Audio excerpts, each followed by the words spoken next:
Fellas, we're going to be going through and ranking all 41 UFC events in 2025, and we'll start off with the weak cards, the worst cards of the year, and we'll start off at last place. The worst UFC event, in my opinion, of 2025 was UFC Fight Night Gamrot versus Klein. Now, I can guarantee more than half the people watching this video never even remember this event, which just shows the significance of how shit and forgettable it was. Now, this wasn't even supposed to be the main event. It was supposed to be Blackfield versus Barber, but even already, you can see by the card itself, it was not stacked at all. On paper, one of the worst of the year. It was supposed to be Blackfield versus Barber. Barber had a seizure a couple of minutes before the walkout, so it ended up being Klein versus Gamrot, which wasn't that bad of a fight, but it wasn't like a, it wasn't main event worthy. It was only a 3-rounder. You've got Ludovic Klein in the main event, and in terms of performance, only 3 finishes on the entire card. It was just a bit of a weak card overall. Wasn't good on paper. Even the main event, which wasn't good to begin with, didn't end up going through. So it was a 3-round main event between Gamrot and Klein. Very small card with only 3 finishes. So the worst UFC event was UFC Gamrot versus Klein. Probably going to go down as one of the most forgettable main events as well in the last couple of years of the UFC. Then we've got UFC Fight Night Emmett versus Murphy. I think this was, April. Yeah, this is a really bad card as well. I mean, on paper, it was really weak. I mean, the main event wasn't amazing to begin with, and the rest of the card, there wasn't really any other big names. In terms of how it performed, it didn't perform really well. There was only like 3 good finishes. One of them was an injury as well, so one of the 4 was an injury as well. Apart from that, it was just decisions. The main event between Emmett and Murphy, probably one of the most boring main events of the year. Obviously, Lerone Murphy's turned into a big name since then, but it was just a really boring fight. And we also had that fight with Torres Finney versus Valentin, which I think was one of the most boring fights of the year. So overall, Emmett versus Murphy, really poor event. Then I've gone with UFC Atlanta, Usman versus Buckley. Now, this on paper wasn't that bad. I mean, it was pretty standard. I'd say below average to average for a crowded fight night event. And again, really, really poor. Only 3 finishes on the entire card. And apart from that, it was just filled with decisions. The main event wasn't particularly fun either. It was just Usman dominating Buckley with the wrestling across 15 minutes. This entire card was just really boring. 3 finishes. A bunch of decisions. I think 2 no contests as well on this card. And to top it off, you've got a bit of a boring main event. So I thought this card was really poor. Then we've got UFC Fight Night Cannonier versus Rodriguez in Feb. Now, this wasn't bad on paper. Again, it's actually probably above average for an Apex card. But just performance-wise, there was a few finishes throughout the card. It's just there was nothing significant to come from this card. Like, we had Cannonier finish Rodriguez in the main event, which I did. The main event was fun. But apart from that, nothing really significant came from this card. No one's remembering anything. We also had that co-main event between Yusuf Zalal and Calvin Kattar, where Zalal was literally running away from him the entire fight. So another really weak card. Then we had UFC Fight Night Hernandez versus Dolidze in August. This was again just an average Apex card that nothing really significant happened. I mean, apart from the main event, it was just quite a week. I mean, we had a couple of moments in the prelims. We had a really good KO with Elijah Smith where we got that slam KO. We had Steve Erceg beat Odi Osbourne by decision in the co-main event, and no one remembers this fight. And obviously, the main event was a classic dominating Fluffy Hernandez performance. It was just nothing memorable. It was like a below average Apex card. It's one of those Apex cards that you talk about for the couple of days after the event, and then after that, you never speak about this event again. So, Hernandez Dolidze, another weak event. And then we've got UFC London, which is disappointing as well, because we've had London cards in the past where they've had a runner-up to be one of the best of the year. This is one of the worst of the year. I mean, on paper, it was decent for a London card. It was decent for a UK card, a lot of UK talent. But again, just filled with decisions the entire time. And the co-main event wasn't particularly fun with Jan Blachowicz and Carlos Ulberg. And there was many fights in the prelims that were just boring standard decision wins where it seemed like nobody really wanted to go for the kill. There was a 3-round finish in the main, or it might have been round 3 or round 4 in the main event where Sean Brady finished Leon. But apart from Molly McCann retiring and Leon getting folded, no one remembers anything from this card. And again, just a really boring London card.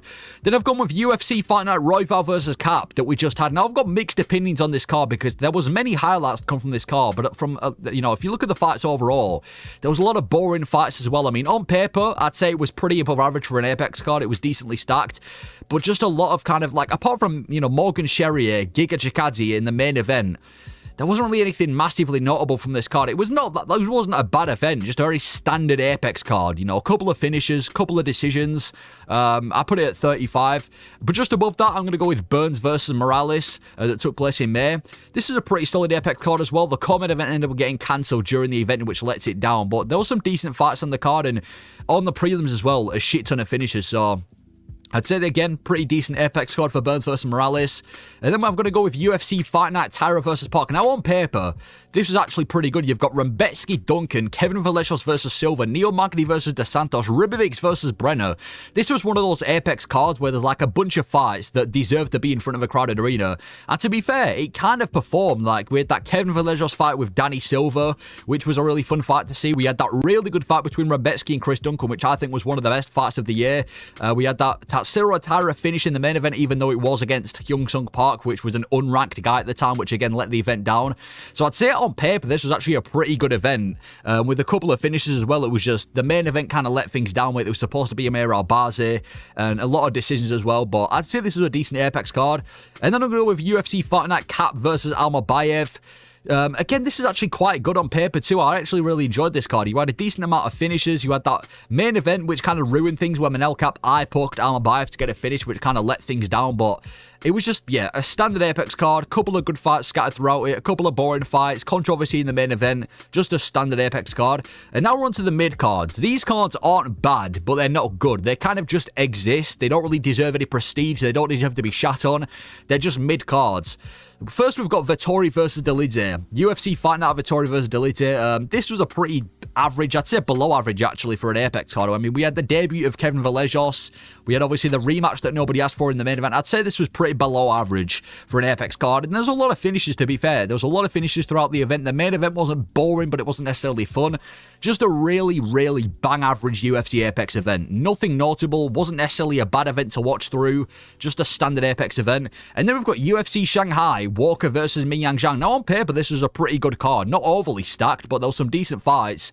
I just feel like there was a lot of boring fights on this card, though. Like, we had that massive upset in the main event, and we had a couple of good finishes on the prelims, but I can't help but think there was a lot of stinkers. We had that Pavlovich versus Rosenstrike fight, which was boring. Sterling versus Ortega was quite boring as well. There's a lot of Chinese regional fighters that kind of stunk up the card.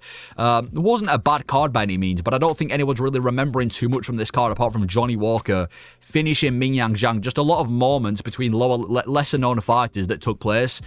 And then I'm going to go with UFC Fight Night Dern versus Ribas. Now, this was so disappointing to start the year, but to be fair, this was actually a decent Apex card. Like, on paper, outside of the main event, it wasn't that bad. But again, to start off the year with Dern versus Ribas, people were, it was causing mayhem. But to be fair, there was a lot of finishes on this card. Like, this card was filled with finishes. I mean, you had that really good knockout between Cesar Almeida versus Al Hassan, which I think was one of the best knockouts of the year still. We had that really good fight between Kopylov and Curtis where he got a finish in the last second. We had a finish in the main event where Mackenzie Dern finished Amanda Ribas. So I think this was actually quite an underrated UFC event. Very weak on paper, but actually performed really well. I think there was only like 3 or 4 decisions. There was a shit ton of fights. So I think Dern versus Ribas to kick off the year was actually a pretty solid Apex event and deserves to be in the top 30. And then at 29... UFC Baku. This was really good on paper too. I think this is, really good on paper. Really good main card. Decent prelims. Really stacked fight night card. I just feel like there was too many decisions. There was only 2 finishes on the entire card, which is very weak. I mean, 2 of them all the finishes went to the same fight as well. And just a lot of kind of decisions. I mean, like I said, that Sadikov versus Moto fight took place, which was one of the best fights of the year, which is kind of what brought this card energy. We had that decent fight between Fiziev and Bahamondes too. The main event between Roundtree and Hill was quite a decent one. Well, it wasn't really a scrap. It was a one-sided beatdown, but it was just one of those events where there wasn't really too many finishes. The crowd had left by the main event too, but it was a pretty good card. And then I'm going to go with UFC Fight Night Garcia versus Onama. Similar to Dern versus Ribas, this was one of the events where the main event was weak on paper, but the card performed. This wasn't too bad of a card on paper, just a standard Apex event, and there was so many finishes as well. We had 4 submissions in a row, 5 out of the 6 fights in the middle as well. A lot of submissions, and then obviously the KO between Ante Delija and Waldo Acosta, the finish in the main event between Steve Garcia and David Onama. This is a pretty solid event with a ton of finishes, and there was talking points. You had that Delija finish, which a lot of people were talking about, how Acosta finished Delija. You've got Steve Garcia getting in the top 15, and like I said, a shit ton of finishes on the prelims as well, so this was a really fun watch. 26, I'm going to go with UFC Kansas, the Gary versus Prates card. This is pretty good on paper as well. I'd say this is a pretty stacked fight night on paper for a crowded arena. A couple of good finishes scattered throughout the card, a lot of finishes to kick off the card. There was a bit of a decision run in the middle after Malcolm Welmaker got his knockout, but I'd say this was good. The main event was technical, wasn't boring, wasn't fun. And again, there's not too many massive talking points to come from this card, but just a good, kind of bang average crowded fight night card. And same for UFC Des Moines, Sandhagen versus Figueiredo. I mean, the card was decent on paper, good, really good main and co-main event.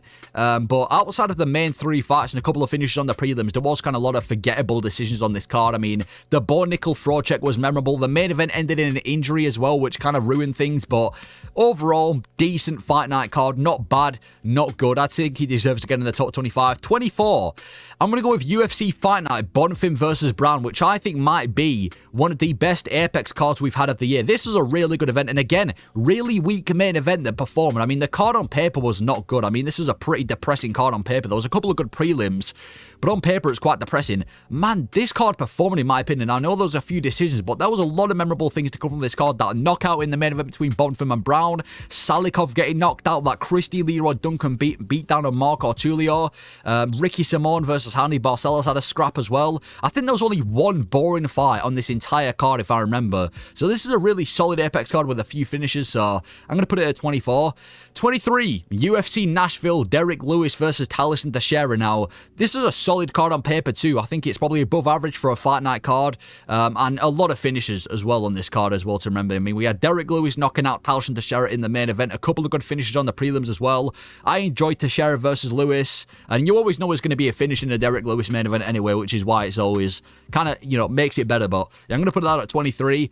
22, UFC Perth, Ulberg versus Reyes. Now, this wasn't like a stacked card, but I mean, if you're an Australian fan, this is a really good Australian fight night. This makes sense for an Australian fight night card, and there was a lot of finishes on this as well. I remember there being a lot of memorable talking points, you know, that Neil Magny comeback against Jake Matthews, the Jimmy Crute versus Ivan Erslan fight where Jimmy Crute just bodied him within like a couple of minutes, and obviously a knockout in the main event between Carlos Ulberg and Dominic Reyes. So I think on paper it was quite weak, but performance-wise, I mean, they went to scrap. The Aussie crowd are always living up as well. The Aussie crowd made it better, and overall, just a really solid fight night that I enjoyed.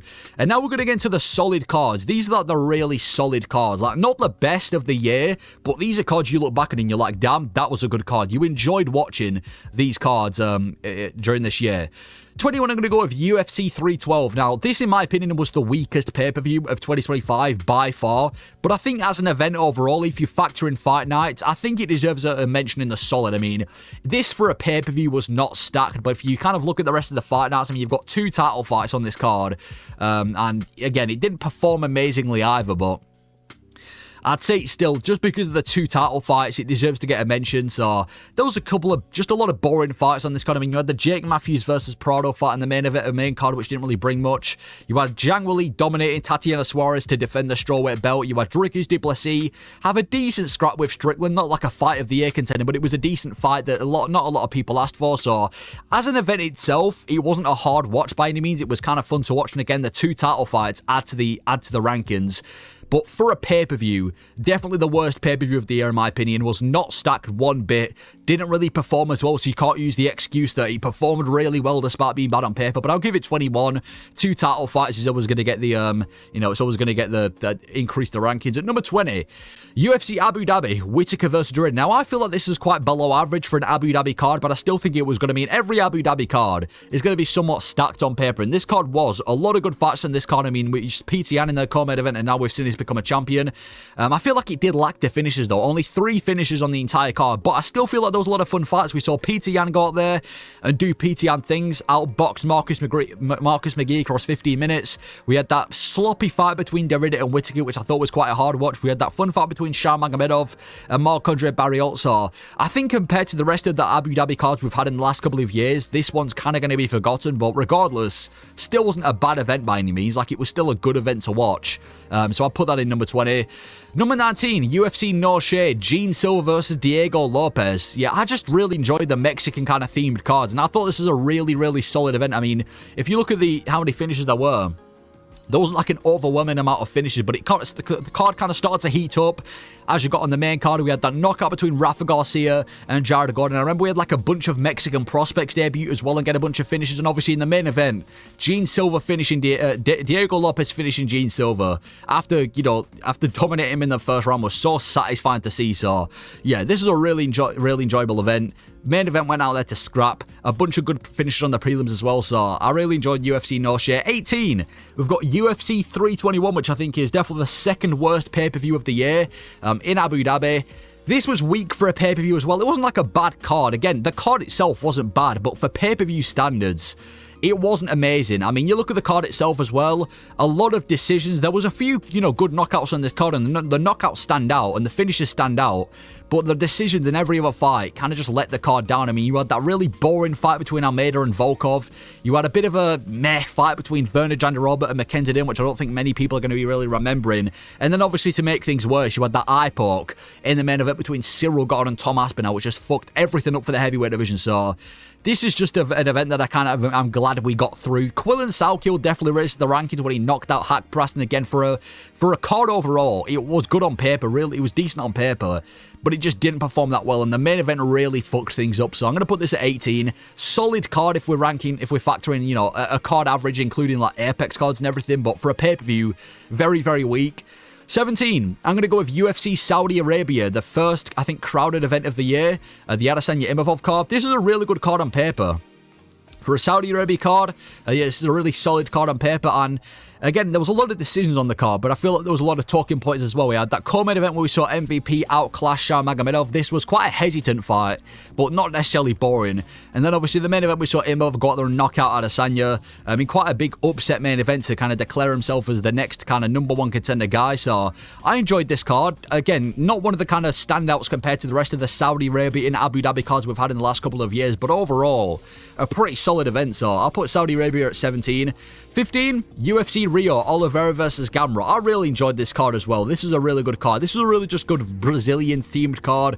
Good Brazilian main and co-main event, and a bunch of Brazilian contenders and prospects throughout the rest of the card. And performance-wise, it fucking performed. I mean, around the middle of the card, this card really started to heat up. A bunch of finishes throughout the prelims, like a massive handful of finishes. I think compared to the rest of the cards this year, this has to be one of the cards with some of the most finishes. So a lot of talking points on the prelims. It was just finish after finish after finish after finish. Obviously, most importantly, in the main event, Oliveira finishes Gamrot, gets back in the winner column, and he does it in Brazil as well. So I really enjoyed this. The Brazilian crowd, you can call them bad and whatever, but they rooted for the Brazilians. It wasn't bad on paper.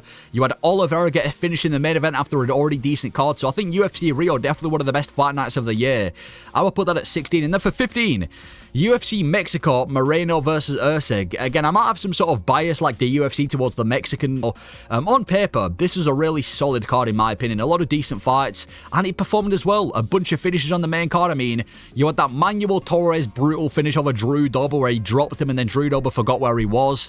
And obviously in the main event, you saw Moreno go out there and outclass Steve Erceg in front of the Mexican crowd. So I just really enjoyed this card. I thought even though there was quite a few darts on this card, apart from maybe Joe Pyfer versus... Wait, no, Joe Pyfer versus Kelvin Gastelum wasn't even on this card. I think that was on a pay-per-view, alright? I can't even remember, but either way... Yeah, that wasn't the pay-per-view, because I remember Joe Pyfer shitting on Kelvin Gastelum and shitting on Mexico, but anyway, overall, I enjoyed this card. Definitely one of the better fight nights. I'm going to put that at 15. For 14, UFC Seattle. Yeah, I remember this card a lot. This is definitely one of the more kind of highlight fight nights for me. On paper, this is really good. I mean, you've got Fluffy Hernandez versus Allen in the co-main. You've got Cejudo versus Song in the main event as well. Really solid card on paper. And the prelims as well. I think this almost came close to setting a record. I think every single prelim fight on this card ended up getting a finish. They went crazy on the prelims. We had Ricky Simon brutally knocking out Javid Bashrat. We had a bunch of big finishes in the prelims. I think one of the best starts to the card. It did kind of slow down as we got to the prelims and how fast the prelims went. There weren't too many bad fights. Even in the main card as well, we had Gene Silver knocking out Melzik Baghdasaryan. So UFC Seattle, ball the main event and maybe one or two boring fights. This is a really enjoyable card with a shit ton of finishes. 13. We've got UFC 350. Now, I think this is one of the cards that was quite weak on paper. Definitely one of the weaker kind of pay-per-view cards. But this was definitely not a bad card by means. I mean, again, for a pay-per-view, it was weak. I mean, for pay-per-view standards, it was weak. For a card overall, there's some decent scraps on this. I mean, there was a decent amount of finishes as well. A decent amount of decisions. I mean, this wasn't that bad of a card. And even the decision that we did have. I mean, on the prelims, we had Mike Mallet knocking out Radke. But if we're talking about the decisions, when we had that scrap between Aldo and Zahabi, which obviously the controversy of the decision kind of kind of ruined things, Aldo getting robbed, but it was a fun scrap. And even the main event, JDM versus Bilal, I think was one of the most underrated fights of this year that I don't see enough people talking about. So overall, I enjoyed this card. I know it wasn't stacked on paper. I know it was weak for a pay-per-view, but overall, 2 title fights. JDM beating Bilal, which was a massive achievement as well for everyone, including the fans, and it was a fun fight. You had Shevchenko defending the belt, and you had a decent amount of prelim finishes too. So UFC 315, I will put that at 13. At 12, UFC 313. This was quite depressing because I remember this being the end of Alex's kind of title reign, but not that bad for, again, kind of weak for a pay-per-view, but as an event overall, definitely one of the better ones we've had overall if we factor in everything. So I think the main card was pretty average. I think the fact that they put Lemos and Lucindo on the main card instead of Joshua Van and Rey Siriu was a crime. But overall, decent event, I think, apart from the main event. I mean, you had that scrap between Gaethje and Fiziev. You had that finish with Bahamondes and Jalen Turner. The main event ruined it, though. If the main event didn't exist, I think this would have been a really enjoyable card. Like, if Porto would have starched Ankalaev, this would have been one of the best of the year. But the fact that the main event was quite boring and we had to see Ankalaev become a champion let things down. But still, because that was a title fight, because the rest of the card was pretty fun, I'm going to put UFC 313 at 12. And then we're on to the elite cards. These are the best cards of the year. The top 11 best cards of 2025. At number 11, UFC Qatar that we just had recently, obviously in Qatar. This was a really good fight. I mean, on paper, I think it's one of the most stacked of the year. We had a bunch of massive debuts on the prelims, and even on the main card as well. Really solid main card.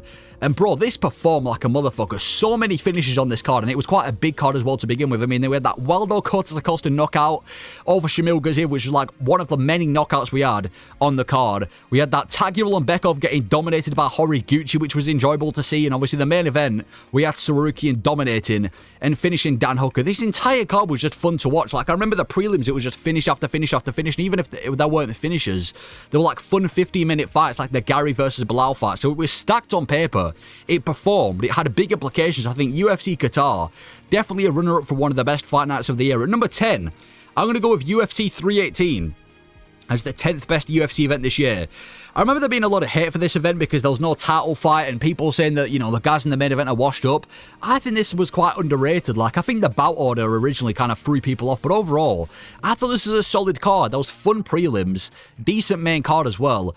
The card did kind of start to slow down because we had a bunch of finishes on the prelims followed by a bunch of decisions which kind of let things down, but it wasn't even like the decisions were boring. Like, we had that Johnson versus Zellhuber fight where Johnson, being the veteran he is, pulled off the win over the prospect in Daniel Zellhuber, which was a really fun scrap. We had that fight between Costa and Kopylov where Costa just beat the shit out of Roman Kopylov, and we had that fun fight in the main event. I wouldn't say a fight of the year, but like a fun retirement ceremony for Holloway and Dustin Poirier where they went out there and threw it down. So I enjoyed UFC 318. Again, it's not going to stand out as one of the best pay-per-view cards of the year because it just, you know, it didn't do that, but I think for an event overall, this is a pretty enjoyable UFC event.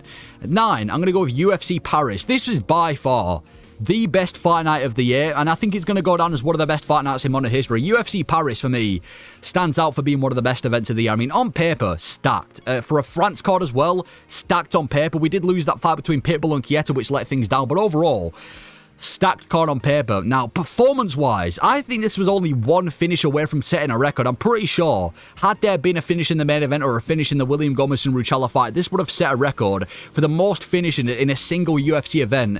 This card was so fucking mental. I mean, to start things off, you're in France, and if you know anything about France, they're by far the best crowd in the UFC. Like, they have the best chance, the best energy, and we had so many finishes. I mean, we had that big kind of throw check between Ben Morrison and Issa Mauricio Hufe. We had a ton of finishes on the prelims. I can't choose one because there were so many. And in the main event, we had that fight between Barallo and Imavov, which kind of cleared Imavov as the number one contender. So this card, you can't get better than this. You cannot. There wasn't a single boring fight. There was only 2 decisions on like 8 or 9 finishes. It was a stacked card as well for a fight night, and you had a good crowd. This is everything you want in a fight night, and I think it's going to go on as one of the best fight nights in modern history. So, Imavov and Barallo, obviously it's only at number 9 because we're comparing it to pay-per-views, but as a card itself, and it was in UK time as well, I'm going to put that at number 9, the 9th best event of this year. At number 8, now we're just going to go on to straight pay-per-views. UFC 319.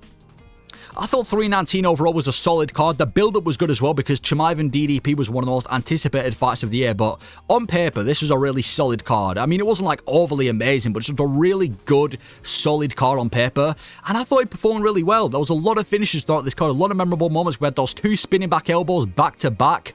And we had the main event, which was boring, but just a lot of memorable things. Like I said, Lerone Murphy knocking out Pico, which I think was one of the best knockouts of the year. Protest knocking out Jeff Neal. A bunch of good finishes on the prelims as well. If the main event would have performed and it would have been a fun fight, I think this could have potentially broken top 5. But because of how boring the main event was, it is going to drag it down to number 8. So UFC 319, I'm going to put that at number 8. At number 7, UFC 316. Now, I think UFC 316 is like the perfect average card. Like, this is not a bad card by any means. Nobody walks away from UFC 316 thinking this is a bad card, but you don't leave it thinking this is one of the best cards of the year. Just a really solid, you know, like a solid card. Just that's the best way to describe it, a solid card for a pay-per-view. I mean, obviously, if we're comparing this to normal fight night, it's one of the best, but if we compare it to like a pay-per-view, which it is, just a really solid card. On paper, it was decently stacked as well. I thought the prelims were really good for this card, and I thought it performed pretty average as well. You know, that's the best way I can describe this card. I mean, you had a finish in the co-main event and a main event as well with 2 title fights. Yeah, I left this card satisfied. Really good card. Not one of the best of the year in terms of pay-per-views, but overall, just an enjoyable card. Number 6, UFC 311. Now, I thought this had potential to be one of the best of the year when it was first announced, and obviously last minute, things kind of went down with Arman Tsarukyan pulling out against Islam Makhachev and us losing that fight between Moicano and Dariush, but on paper, this was already a really good card. I mean, the UFC definitely kicked off strong with UFC 311, and this was a really fun card to watch as well. I mean, we had that fight between Yuri and Hill, which I think is top 10 best fights of this year. Really fun fight, just like every Yuri fight. We had Merab trolling Umar, and again, one of the best moments and one of the best fights of the year. And then we had Makhachev easily displacing Renato Moicano. I don't know why the fuck I've chosen a picture of Oliveira, but we had Makhachev easily beating Moicano in the main event.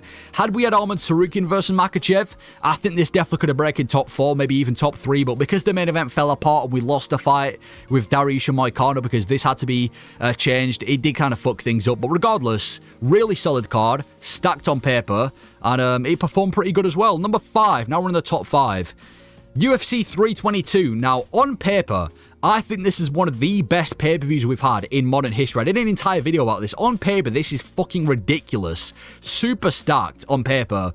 But I think we know what let the card down, and it's the main and the co-main event. But outside of the main and the co-main, look at the card. A shit ton of finishes throughout the entire card. Main card, prelims, shit ton of finishes. Increasingly, massively stacked as well. This card, if the fight between JDM and Makhachev would have performed, or the Shevchenko and Zhang Weili fight could have performed, or if they both could have performed, this could have been the best UFC event of the year. But I think because of how boring the main and the co-main event was, it's going to have to drag it down to number 5. On paper, I think it goes number 1, the most stacked card of the year. And like I said, it was starting to heat up. We had Protest knockout Leon, we had Morales knockout Brady, we had Wellmaker Ewing in the prelims. Just a really good card, but the thing that let it down was the main and the co-main event. But still, regardless, it's the 5th best UFC event of the year. Number 4, UFC 323 that we just had. Yeah, I love this card. This is one of those cards that you leave and you're like, fuck yeah, one of the best cards in modern history. 323, it was a sick card. I mean, on paper, I feel like the best way to describe this on paper is stacked if you're a hardcore fan. Not so much if you're a casual. Like, if you're a casual fan, you know Merab, you know Pantoja, but you're probably not aware of most of the names on this card. But if you're a hardcore fan, as Joe Rogan would like to say, this is a really good card. And to be fair, it performed as well. The prelims were sick. A bunch of finishes on the prelims. The main card performed as well. The only bad thing about this card was the Tyra versus Pantoja situation. But outside of that, definitely one of the best cards. I mean, the main event, in my opinion, was the best fight of the year between Pantoja and between Merab and Yan, where Yan becomes the champion. We had that fun fight between Cejudo and Talbot. We had a couple of finishes throughout the card as well. Tyra finishing Moreno, but overall, definitely one of the most best performing cards of the year. It's going to go number 4. Number 3. UFC 320, where Alex captured the belt back against Ankalaev, and in my opinion, this is the best moment of the entire year. Alex beating Ankalaev, but again, the card was a pretty solid card. I thought this was a really stacked card for October standards. Pretty enjoyable card, and a lot of finishes as well. I mean, we kind of started off with quite a few decisions, but overall, especially towards the main card, a lot of finishes. I mean, we had Alex knocking out Ankalaev, which I've said is the best moment of the year by far. Alex becomes a champion, Ankalaev loses his belt. The way that he did it in 1 minute and then knocks Ankalaev after Ankalaev mocks him the entire fight camp was one of the best moments of the year. We had that fun fight between Yuri and Roundtree, which some people might say is is the best fight or the best knockout of the year. We had that fight between Zalal where Zalal just submitted Emmett in, what was it, like a minute as well. This was a crazy card. Joe Pyfer finishing Abbas Magomedov as well. This just felt like a really feel-good card. Merab beating Sandhagen, which a lot of people wanted to happen. Pereira knocking out Ankalaev, which kind of saved the UFC for a moment. Well, at least saved the light heavyweight division as well. Yuri winning as well. This is just a really feel-good card. Where I remember leaving this card and I'm like, damn, I'm satisfied. Like, it felt like the closest thing to post-nut clarity to this card. You leave the card and you're like, fuck yeah, I've reignited my love for the UFC.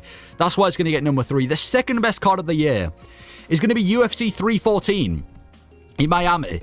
I fucking enjoyed this card, man. I enjoyed the build-up. I thought it was sick on paper as well. I mean, on paper, I think it has to be one of the most stacked cards of the year. Volk versus Lopez in the main event when it actually mattered. Chandler versus Paddy. Pitbull's debut in the UFC. That massive rivalry between Gene Silver and Bryce Mitchell. Dominic Reyes, I think he was on a 2-fight winning streak at the time when he faced Nikita Krylov. And the prelims, some of the most stacked prelims you're going to get. And he performed as well. A shit ton of finishes throughout the entire card. I mean, like I said, you had that fight between Bryce Mitchell and Gene Silver, where Gene Silver sleeps Bryce Mitchell in one of the most chaotic fights I've seen. You had Paddy Pimblett smashing Michael Chandler to pieces. You had Volkanovski finally winning his belt back after 2 years after that scrap with Diego Lopez. This card had everything. It had the rivalry between Gene Silver and Bryce Mitchell. It was stacked on paper. We had Volkanovski getting a feel-good win. You can't make a card better than this. Like, this is the standard for like a god tier card. It had everything you could possibly want on the pay-per-view. This card had. So it was going to go at number 2. Had finishes, had build-up, had rivalry, had, you know, it was stacked on paper. Did perform well. UFC 314 is going to go at number 2. And at number 1, I think it's going to be International Fight Week UFC 317, Topuria versus Oliveira, as the best card of 2025. Now, on paper, I think this is the most stacked card. I mean, I don't think you can really get a main card better than this. UFC 317, I mean, you look at the top 3 fights of the card as well, and the prelims too. There's so many good scraps on the prelims. I think the image I've shown on screen isn't even every fight on the card, but yeah, on paper, it was fucking ridiculous. I remember everyone was going crazy when this got announced. And performance-wise, it performed well. I know there's quite a few decisions as well, which might be surprising for a card I put number 1. But even you look at some of the prelims as well. Alvin Hines versus Denise, which got a decision to open up the card. That was a really fun fight as well. The other decisions, Peyton Talbot versus Lima. We finally got to see Peyton Talbot got a win. The Moicano versus Dariush fight was boring as fuck, I'll give you that. But we had that fight between Joshua Van and Brandon Royval, where Joshua Van solidified himself as the number 1 contender. And this was definitely one of the best fights of the year. Top 3 best fights of 2025. We saw Pantoja go out there and choke out Kai Kara France and end this whole fucking Mori thing that he's doing. So it was good to see Pantoja get a quick finish. And then in the main event, obviously being an Oliveira fan, it was hard to see. But Topuria moving up a weight class and starching Oliveira in the way that he did was fun to see. So you've got 2 title fights. They both got finishes in the first rounds. They both did it in good fashion. The rest of the card had a bunch of finishes as well. And the decisions that did take place weren't even boring. And to top it all off, I think it's the most stacked card of the year, apart from 323. So UFC 317, I think, is the best card of the year. It had finishes, it was stacked on paper, it had big title fights, and they both performed. So UFC 317, in my opinion, is the best UFC event of 2025. But let me know your thoughts on this list. Do you agree, disagree? If you'd switch anything around, let me know your thoughts. Thank you for watching.